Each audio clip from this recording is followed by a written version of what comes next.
welcome to our channel. I'm Ashley. And I'm Tasha. And this is Her Real Perspective, where culture meets cinema.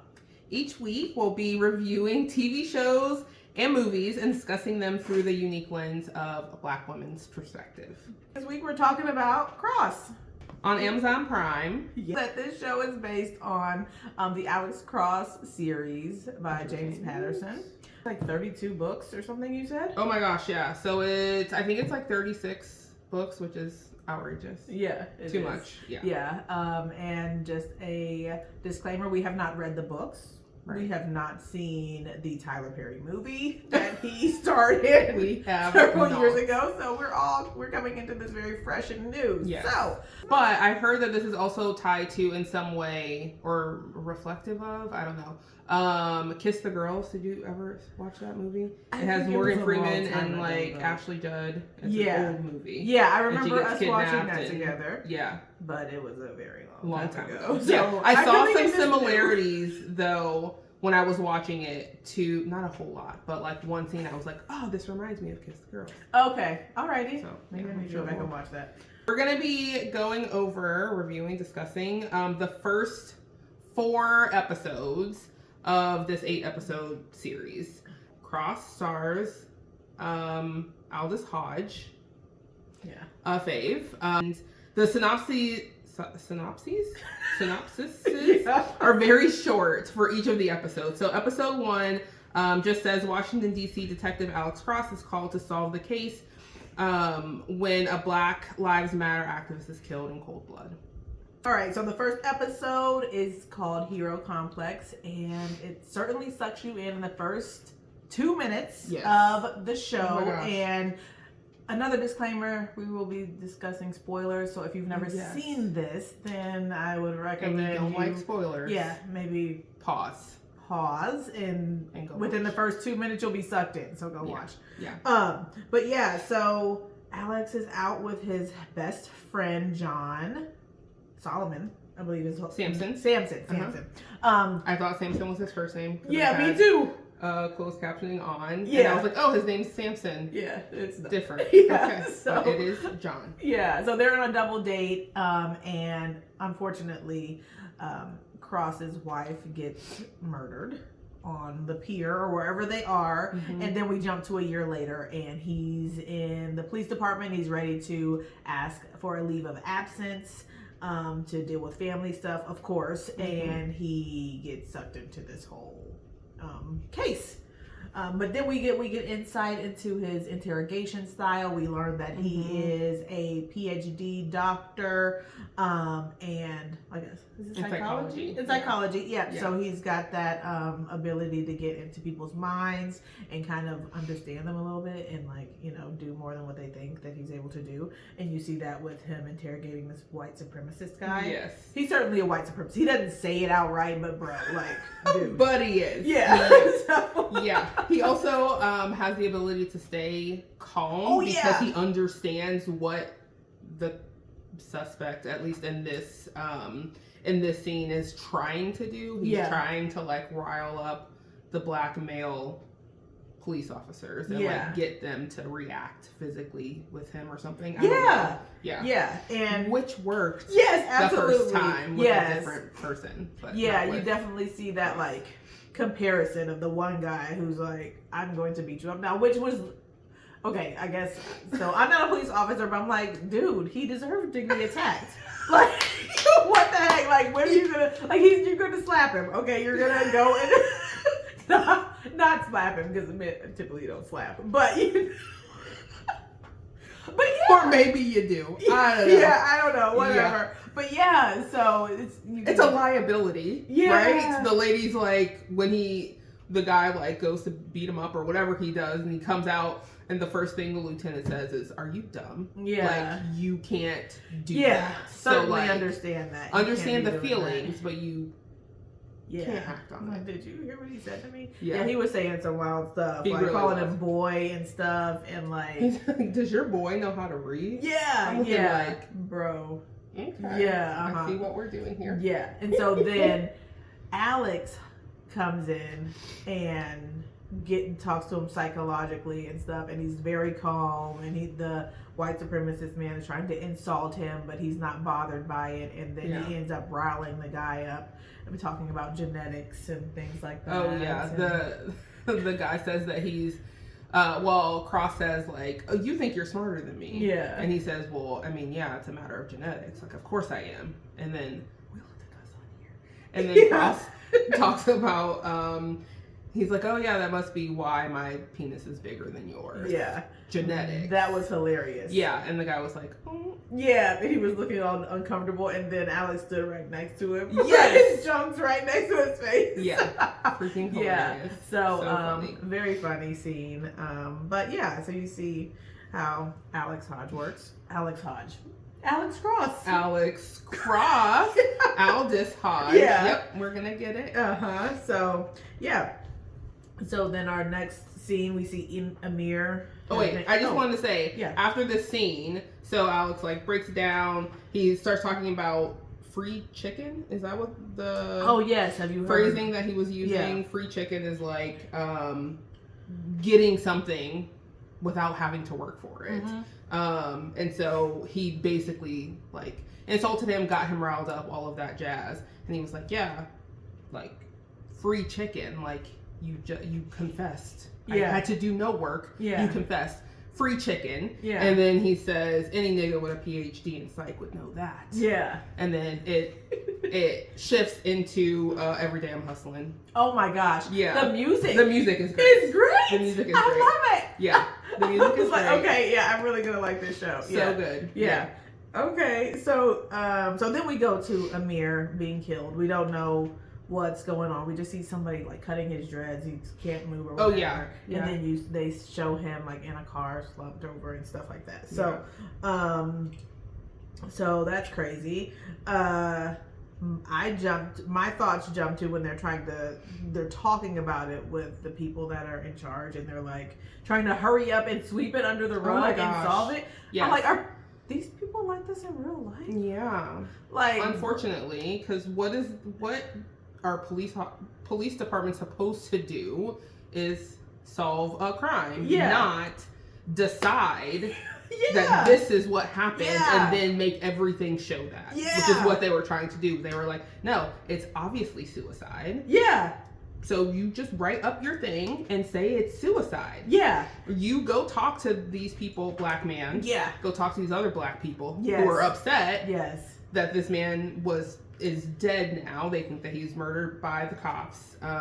You go talk to them, black person, and tell them the cops are innocent. Right. And I really appreciated that Cross was like, no. Yeah. I will not be doing that. I like that. His attitude was like, I'm not doing that. No. You got plenty of other black people out there that can be your face. Like, I'm not doing it. Yeah, it's not me. Yeah. So like, that good was for great. you. Yeah, absolutely. The next point I have written down is about the dinner party. What about you? Okay. Yeah, let's talk about the dinner party. And it was crazy. Excellent. I loved it a lot. Yeah. So we do see before the dinner party that we see that Alex has a girlfriend or someone he's dating named Elsh, who is beautiful, dark skinned, short hair. I was like, oh my god. I know. Okay. Yeah. I was like, yes. He's beautiful. Yeah. So is he. Yes. So it makes sense. Yeah. The dinner party, she invites several couples to her home to have dinner, and one of the people there is very anti-police and very boisterous, very loud in his disdain for the police. And when he finds out that Alex and his friend John are both police officers, he like starts going in on them. Yeah. Like, how can a black man be a cop? Yes. Yeah. Why are you at somebody's dinner party starting a fight? Popping off. Like, who are you, bro? Like, this is not your house. Yeah. The thing that I wish we knew, excuse me, about this dinner party is like, how are these people connected to Elle? Yeah. Like, in what way? Yeah. Is this her brother? Yeah. In which case, maybe would lend him some more, like... Yeah, like... He might feel more comfortable to be like, you're dating a cop? Excuse me? Yeah. What the heck? Yeah. Versus it just being a friend who was meeting her Yeah. significant other or Yeah. whoever he is, the person she's dating, like for the first time, I feel like in that scenario, most people would just be like, yeah, it's a cop. Okay, Yeah. let's talk about something else. yeah. But no, he was like, Yeah. Cross went off. He said, oh, you want to talk hypotheticals. What if you're at a dinner party, you don't know who you're talking to, and he comes across the table?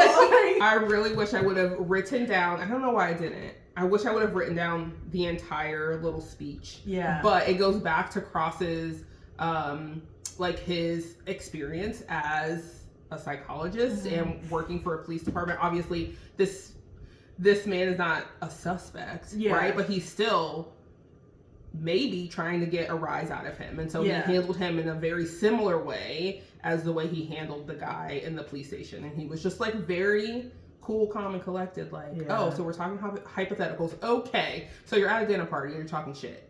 And you get your ass beat. Who you gonna call? The police? You gonna call a cop to help you? Is that what you're gonna do? And I just thought that was great. I appreciate a person of any whatever who can like read somebody for filth without breaking a sweat. Like, I just like that a lot. Yeah. But then he did, like they did start fighting. Yes. Yeah. Yes. So then that was there was like a complete breakdown in his cool because Yes. I don't know who jumped across or I know. jumped up first. I watched They start going at it and they have to be broken up, and then all the blame is put on Alex. Right. I was like, you made this a big deal and you broke my grandmother's china. Well, granted, it is her grandmother's great-grandmother. Yeah. Crystal. Yes. Yeah. Crystal. Yeah. She said, I'm sweeping up my family's history here, or something like that. Yeah, that was a little bit dramatic. Okay, I'm like, Yeah, is that I just was me? Because like- I'm like, Maybe make him clean it up. And maybe they've been together for a handful of months or something. Yeah. And so maybe it's not that dramatic. But when I was watching it, I was like, me too. I did. Girl. Even though however many times I watched it, I'm like, okay. calm down. Yeah. Okay. Like, you invited this guy, and you just, everybody And was like, did sitting she there. know that he didn't like the cop? Like, she had to know. Because, I'm guessing because she is for defund the police. Oh, yeah. She's a protester. Because he asked him, Yeah. the party guest asked Cross, like, what are you doing with this defund the police lady? Yeah. Like, how do you navigate that dynamic? Basically? So I'm thinking they probably have similar thoughts, just this guy's more adamant or something. Right. So we continuing them investigating Amir's murder, and they noticed that Amir called his friend Tavio, who is a family friend. We saw him earlier in the show when Alex and John went to Amir's house to talk to the family, and he was very upset. He was like, we don't need you guys' help, blah, blah, blah. So turns out Amir's last call was to Tavio, and community's having like a vigil, like a come together to honor Amir. And so they go there, Alex and other police officers and John, to talk to Tavio. He starts running. He starts running away. He starts shooting at them. And I say this is extremely unrealistic because he would have been shot down. Like, literally, okay? So I was on? watching this with my husband. Just as a side note, my husband's name is Alex, so you're gonna hear me refer to him as Cross and not Alex because Anyway, and his brother's name is John. Oh, that's so hilarious. You just said Alex and John, and I was like, anyway, yes, extremely unrealistic. Or maybe if it is realistic, I don't know. I was just thinking, so he runs, he shoots at them. Yeah. And he takes a hostage. Yeah. With a gun to her head. Yeah. So I feel like what was just going to be, hey buddy, let's talk. Right. And help solve your friend's death has now turned into resisting arrest. Yes.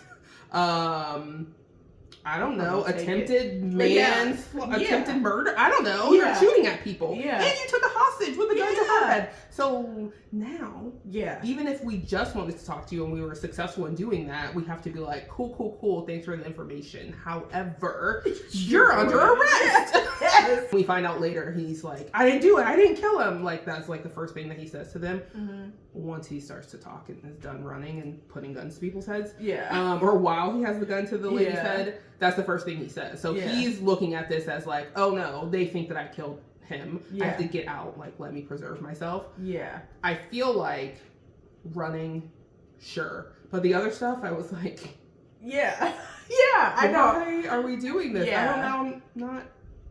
I've never found myself in such a position. Yeah.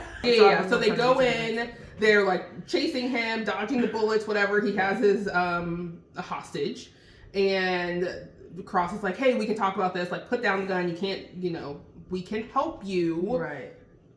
But if you kill her, we cannot. Yeah. So, like, let's talk about it, put down the gun, whatever. And I guess he puts down the gun. Yeah. He's like, okay, put your hands behind your back. Apparently he does that. They walk him out. So Cross is on one side. John is on the other side. The man is handcuffed. And they're walking through the crowd of people, and people are like yelling. The citizens, bystanders, yes, were like yelling at them, "F the police" and whatever, as they're like walking him through. And he gets shot. You see a person like in the building, like putting their gun together or whatever. I don't know. He gets shot in the head, right there. So he's like on the ground, bleeding out. There's some lady who turns out to be his like baby's mother. Yeah. And she's like crying over his body, which I also think is crazy, because I feel like if it was me, I would not be there anymore. I would be somewhere else. I would be running with all of the other people that ran. Yeah. Like, I love you or whatever. I don't know what their relationship was like, but I feel like self-preservation would kick in. And you have a child. And you have a child. So like, I would not, because like, what if he's not done? What if he's just like reloading his rifle or I don't know, whatever it is. She's like on the ground. He's bleeding out. She's like crying. And then Cross and John are like looking around they're trying to figure out like where the shots came from, because I think they could tell that it was like high up and far away. So I think that's how this episode ends, but we do see also, I think I saw it on your note about a barbershop guy. Yes, hilarious. You probably have more like better notes than me about him. So his name is Bobby. Yes. Okay, and he's a guy, we just see him go in the barbershop. Is that all we see? Yes. He's like eating chicken and fries.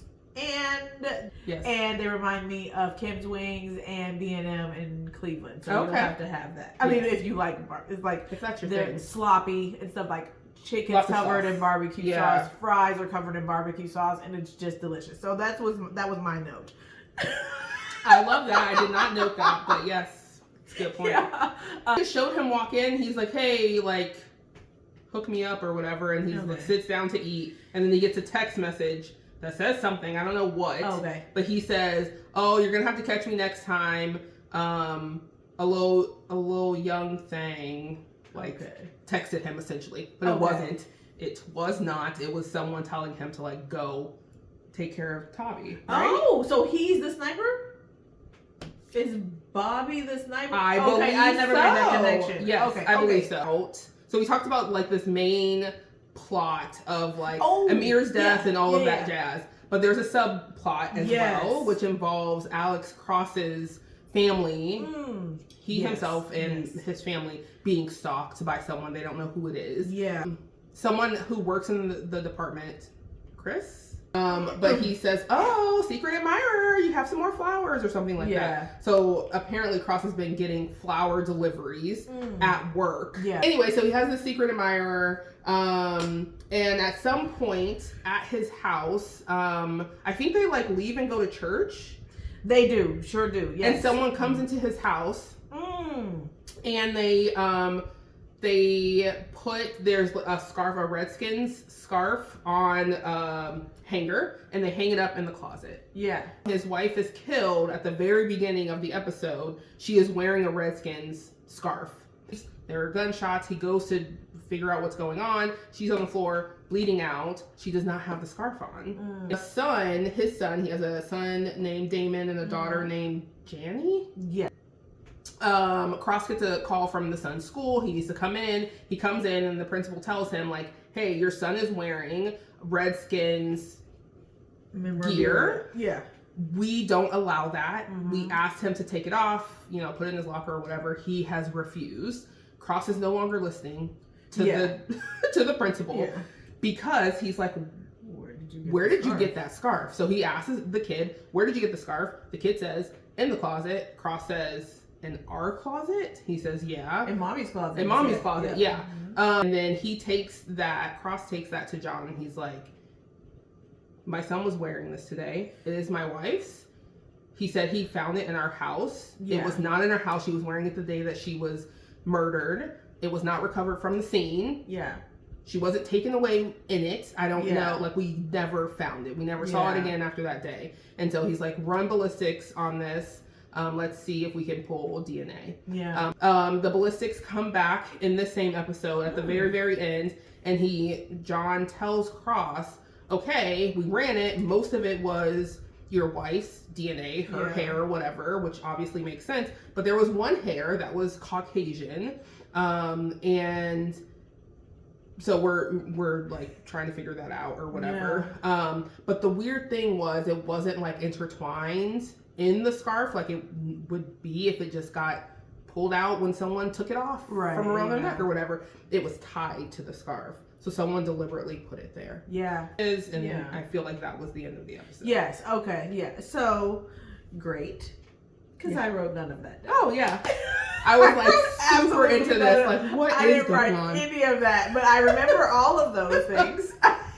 Hilarious. That's why it's good to have two people. Okay, so episode 2 is called Ride the White Horsey. Yeah. So Amir Goodspeed's murder spreads like wildfire through DC, catching others in its burn, while DC power broker Ed Ramsey seduces his next victim, an art aficionado named Shannon Whitmer. I feel like we meet Ed in the first episode. Yes, we do. Briefly. Yes, when we see Alex with Elle, they're like at some type of gathering. Yeah, some kind of event or something. Ed Ramsey is Elle's like colleague, or she's working with him to get eyes and money for her foundation or some organization that she's a part of, and they had like some type of party, I think, for fundraising for the company. Something. And he was there. And so there's a brief introduction there. Yeah. The first scene is when Alex Cross is sleeping. Yes. And he hears noise in his house. Yes. Him being a detective, him realizing that someone's been into his home, planting evidence from his wife's murder, and him just being a diligent father, caretaker of his home, protector of his home. He runs down with a gun into the kitchen, and turns out Janny is in the kitchen getting something to eat or something to drink. So, and then the Nana Mama, which is his grandmother, Alex's grandmother, she like, how could you know, it's just Janny getting some food, blah, blah. And he's like, oh, I'm so sorry, So that whole thing happens. Yeah.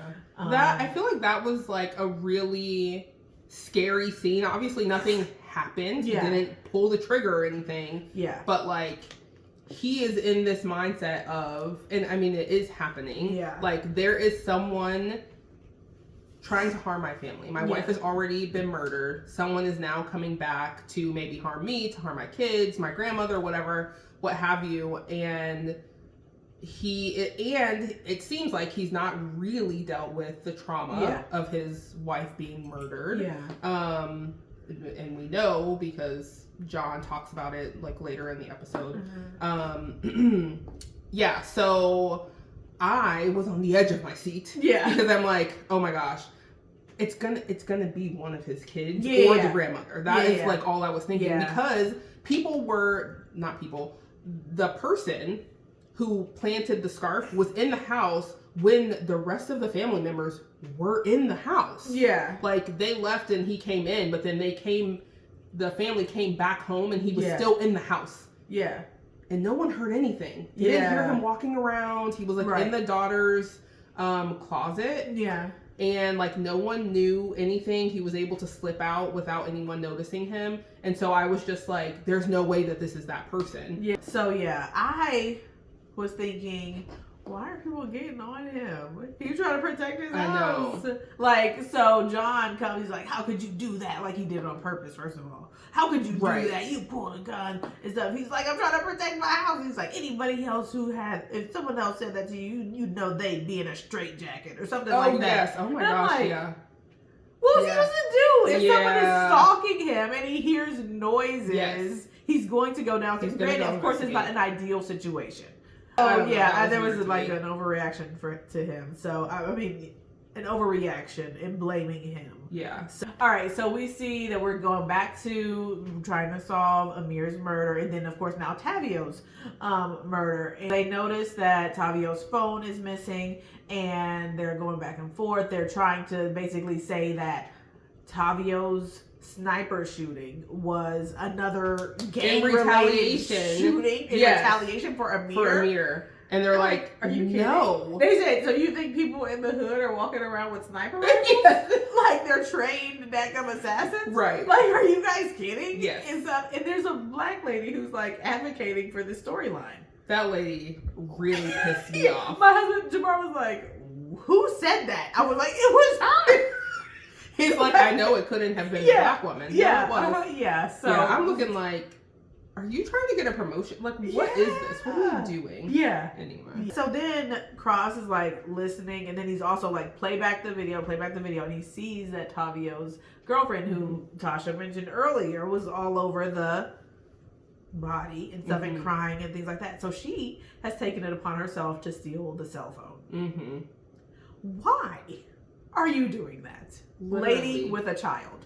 Oh, I just wrote, there's no way I'm seeing a guy murdered by a sniper, and then running to his body and like sliding his phone out because obviously somebody wants him dead. Yeah. And they don't want whatever information that he has getting somewhere else. Do you think they're going to stop? Right. Because he's gone. Like, what are you doing? I know. It was so stupid. It was very curious. I was like, I feel like no one has a sense of self-preservation. Yeah. And everyone should. Yeah. Why don't you? Yeah. I don't know. So after all that happens with the person planting the scarf back in his house and things like that, Cross gets security cameras installed on the outside of his home. And then my note is, why are you just now having security cameras? Because we're in 2024. You're a police officer, and why don't you have cameras? But anyway, someone literally killed your wife. Yes. And maybe it's like, oh, that was like a random thing. We don't know what happened in that year, like what, what the outcome of the investigation was and stuff like that. Except, I don't think anyone was ever put in jail for it. Yeah. But like, I feel like for me, even if I thought like it was just a random thing that happened, and man, that really sucks, I would still be like, let me make sure I have some cameras, just in case it wasn't. Yeah. Ed Ramsey is continuing to pursue Shannon. Okay, so we see in the first episode, which we did not talk about, we see what the killer's kind of motive is, and basically he's recreating. He's like making these victims into these serial killers. So Amir is this black man with locks. He's a Muslim. He doesn't eat pork, all of these things. And so the killer actually mentions his locks being cut off in the beginning of the first episode. So he cuts his locks off. He shaves his head so that he looks like this black man serial killer called the Sandman. And he feeds him the Sandman's last meal, which was like pork chops and blah, blah, blah, whatever. And so this is another reason why but Cross specifically were thinking like, this was not an overdose or a suicide or whatever the heck they were saying it was in the beginning of the first episode, because He's Muslim. He doesn't eat pork. Why would he eat pork? Why would he have pork chops in his stomach? That doesn't make any sense. Yeah. And so he's like, no, there's foul play going on here. Anyway, we see in the first episode, I think, or maybe it's the second episode, where the girl, Shannon, is going to get like a hot dog or coffee or something from like a food truck. Yeah. And so she goes to, they call her name, she goes to get it, but the guy doesn't let go of the food or the coffee, whatever it is. He's like holding on to it as she grabs it. Yeah. And she's like, you said Shannon, right? That's me. And he's like, oh, yeah, whatever. And so she goes and like is drinking her coffee or whatever it is. And he takes a picture of her and sends it to this person who is like the killer, the serial killer. And so he's like, okay. The plan is to get close to this person. So he like looks at her dating profile. I guess. Yeah, somehow he dating profile. Yeah. And so everything that she has in her profile that she likes, he like puts in his profile. So that they can for sure match. Like, I don't know how these things work. Yeah. We've both been married for a really long time. Yes. We're very much out of the game when it comes to that. Yeah. Because I would be crazy. Single. Yeah. So he like he puts stuff in his bio or whatever that sound good to her. They match. And so now they're like, he's pursuing her. He's like trying to get her to like go on a date with him and blah, blah, blah. Yeah. And so they meet at this coffee shop and he's not who he showed himself to be on the website. And she's like, well, you don't look like John. I don't know what is the guy's name. Josh, I think. Josh or something like that. He's like, yeah, I know, but it's because, I had this thing with some other person I was dating and blah, blah, blah. Like, I don't care what the reasoning is. You are a liar.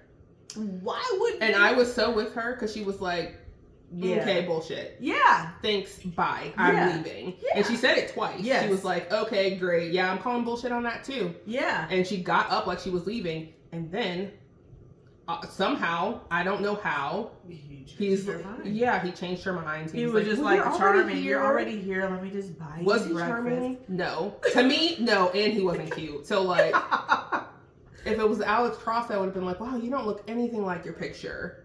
Anyway, what you ordering? Yeah. But that was not the case. This man does not look like him. Okay. No, so I'm looking like, this is wild because I would be like, you're a liar. Yes. Whose picture are you using? Yeah. I would have so many questions. Yeah. And it would end with me leaving. Absolutely. Like, and if she had stuck with her guns. Yeah.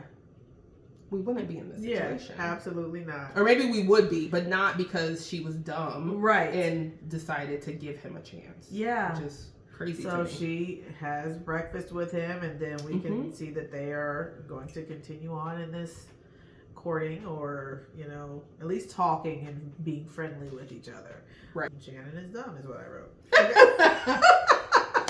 So I called the killer Crazy Pants because I could not. I knew that we met him in the first episode, but I couldn't remember what his name was.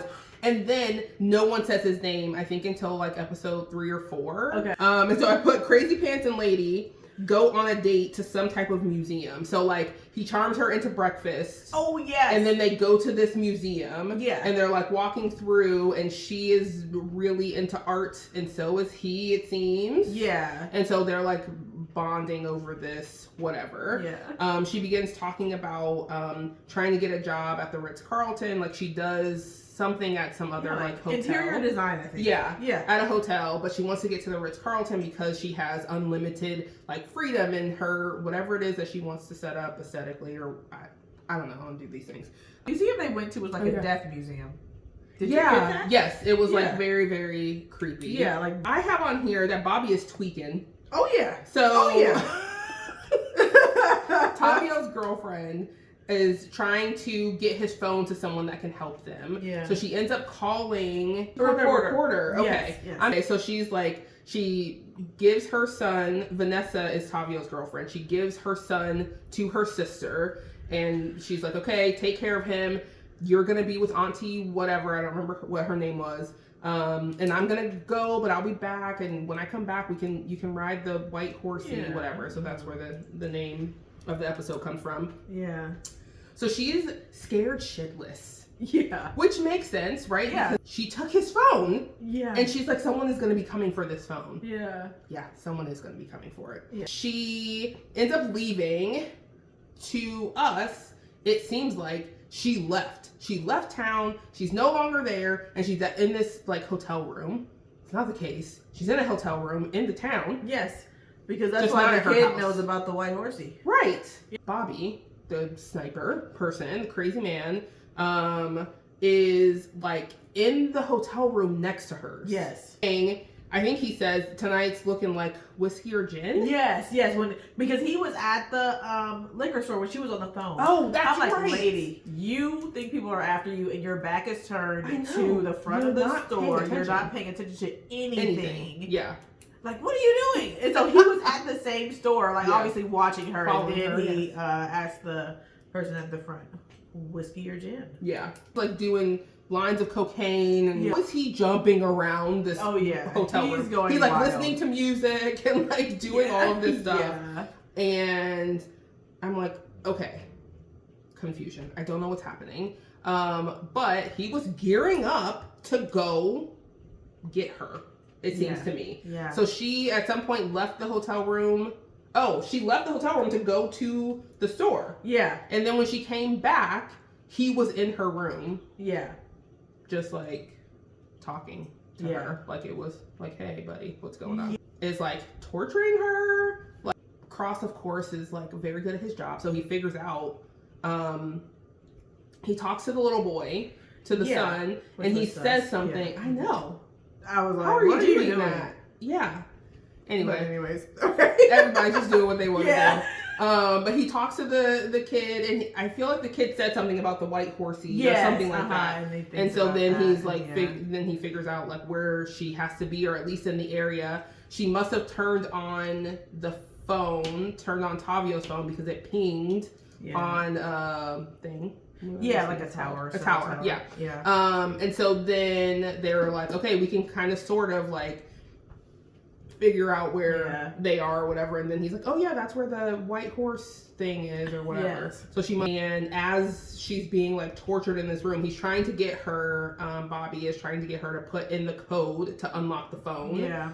And she's not doing it. Yeah.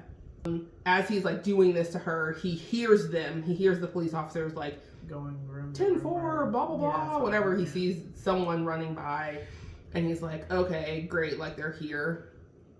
She unlocks the phone, sends the voicemail to her phone. I didn't realize that that's what she was doing. Yeah. But she sends the voicemail from Amir to her phone, and then he like grabs her phone, takes out the SIM cards and swallows them. Oh. He grabs a knife, slits her throat, and runs off. Yeah. And as soon as that happens, they're like busting in the door, or they see her on the floor, like bleeding out. So they bust in the door or the window or whatever, come in, and I'm like, where did he go? How could he get out? Yeah. There was like a hotel room. Yeah, and but it was like a tiny window like in the a bathroom. super tiny window. Yeah, I'm like, I don't think that he could fit through that. What took you guys so long to get to the room? Right. You had the room, like the exact room. Yeah, the guy had was to go room to room and look. Exactly. Like, yeah, so they went to the the front desk person, and they're like, have you seen this person? And he's like, oh yeah, room 222. Like within a second, less than a second, they knew what it was. Yeah. So use your own sanitizer only. Oh my god. And so then, are you kidding me? Ramsey, Yes, go ahead. Shannon is at her regular job. Somehow he shows up to her job as she's on the phone with a Ritz-Carlton recruiter who wants to recruit her work at the Ritz-Carlton, and she's got an interview. So now she's gotten an interview just at the same time as Ramsey walks in, he just so happens to want to say hello. Right. And then she's so excited saying that she's got a Ritz-Carlton interview. He's like standing there like looking all sheepish and like, oh, that's great. She's like, oh, did you do something? He's like, well, I just like to help people, realize their dreams or whatever the heck. And she's like, oh my God. He's like, I'd love to help you with some interview prep. How about in the morning? And she's like, oh, it's not like this. We're having a great time, but it's not that kind of party, basically. Yeah. And he's like, oh shit, I'm not like that. I'm definitely not like that. I mean, I'd love to, but like, I'm not like that. He's like, I mean, you're gorgeous. Yes. I'm like, golly. Oh, but I'll just make a lot of bacon, and and I have coffee, and you're welcome to come over. Like, if you're really not like that, why don't you meet her at freaking Starbucks? Okay. Do interview prep at Starbucks. Why do I have to come to your house? Like, what are you talking about? Yeah. And so, of course, she shows up for the damn bacon. She shows up for bacon and interview prep. Yeah. And coffee. And coffee. And so she gets into the kitchen and starts feeling quite strange because he's put fentanyl. Maybe I don't know. But somehow it got either her way. Hand this man has done his fucking research. Yeah. Obviously, he's a serial killer. He's found out about her that she's a germaphobe. Yeah. And that he knew the number of bottles of hand sanitizer that she had at work, in her car, at her house, whatever. So obviously he's been in all of these places. Before she goes in, before she rings the bell, she texts her mom and she's like, hey, I'm meeting up with this guy.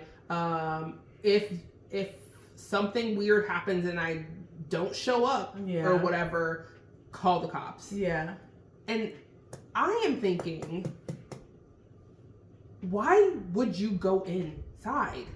If you think this guy could kill me. Yeah. She had so many red flags with this man. Yeah. Like, while she's feeling all strange and all that, he says, like, she's like, yeah, people know that I'm here. You're not going to get away with this. He's like, oh, really? Well, let's call your mom. And then the call goes to him. So he's like somehow intercepted all of her communications with her mom. And he's been getting the text messages and he's been getting the phone. Well, this phone call. Because obviously he can't talk to pretend to be her mom on the phone. But like, maybe.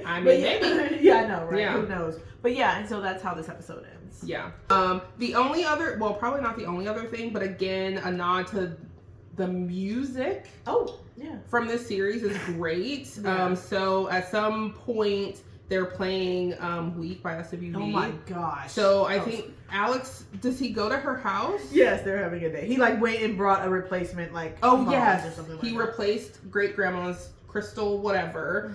So he went to her house to drop it off, and then she invites him in for dinner or whatever. And then they're like playing, this music is playing in the background, and they're like kissing or whatever. Oh my gosh, I would die. I would stop living if this happened to me. Okay, so they're like kissing, it's like getting sensual, steamy. Yeah. Yes, he like backs her into a wall, all the good stuff. And then she like goes to unbuckle his pants and he's like, whoa. Yeah. I'm not ready to do this. And I just feel like I would have had to move across the country because it was like a really big reaction. Okay, let's see. Anything else that we need to talk about?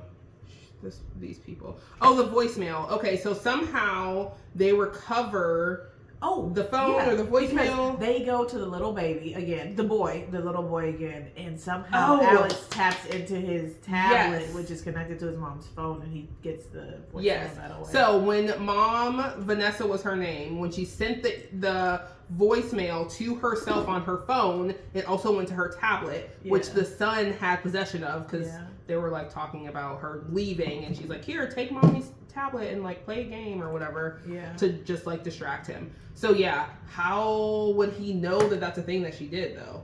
I don't know. I think they were maybe just guessing, or maybe he was snooping around. I don't know. Yeah. But so they were able to recover the voicemail, and the voicemail was from Amir, and he said something like, hey, I'm with this guy. He's crazy. He has me like locked in his house. The address is this. Yeah.